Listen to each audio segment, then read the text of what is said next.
We're back, and this segment of the Trading Desk is a little something we like to call fantasy finance.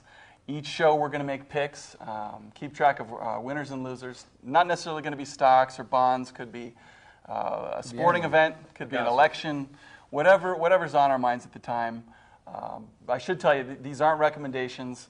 The best recommendation I can give you is don't take stock tips. I've seen people. The best tip. I've seen people, lose too much money on stock tips. So the other thing I would say is I wouldn't risk any more than 10% of your capital ever in any idea, and I wouldn't risk. So if you lose 10% on any idea, you should probably get out. And 0% on these ideas. Yeah, absolutely. Right. Absolutely. Why don't we put you on the spot, Matt? What have you got for us? Well, I spent quite a few years covering the healthcare industry when I was running hedge funds, and I've dug in quite a bit on the fundamental and technical side. There's one name that I really like right now, and that's Boston Scientific. It's been getting beaten up for almost 4 years. Again, I look at the marketplace where we've been in stocks over the last 4 years.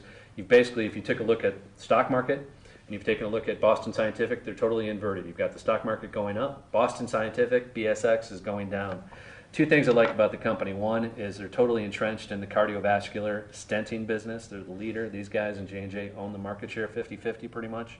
The second thing is they're growing in pain management. And pain management with our aging population here in this country is becoming a huge issue. Talk to any hospital. It's probably the major thing that they're looking the to spend healthcare on. demographic in general That's great. a good thing. Yeah. Absolutely. So that's something that I'm looking at in a softening economy, whether you call it recession or not. I think Boston Scientific is probably a good buy down here in the 13. That's a good point. The last few years, people have been thinking, why buy Amgen, Johnson & Johnson, Boston Scientific when I can buy Apple Computer and RIM and all these. Again, everybody's on one side of the boat. Maybe it's time to look at the stuff that nobody likes. Right. Use that Titanic theory. If everybody's loaded on, it's probably not a good idea to take the ride. Absolutely. Yep, absolutely.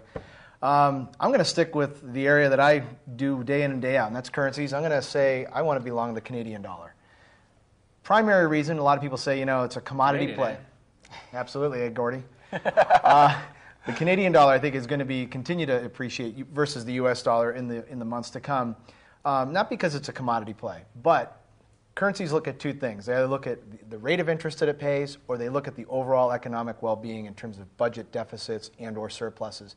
Canadian dollar runs, or the Canadian government, I should say, runs a budget surplus. If we continue to see the volatility we're seeing in this marketplace and people get more and more concerned and averse to risk, those are the types of currencies that are going to benefit. So I like the Canadian dollar. That means next time you should warn Jesse and I. We'll dress up as the Hanson brothers with you so we can do a little slap. Or Dudley Do-Right. Exactly. Old-time hockey. Old-time hockey, eh?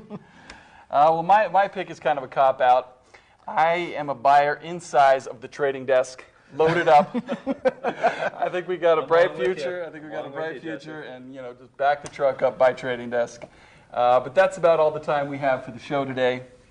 If you have a question for us, you can shoot us an email at questions@thetradingdesk.net. We'll do our best to answer it for you, maybe even on the air for the next episode. So we'll see you next time, and thanks for watching.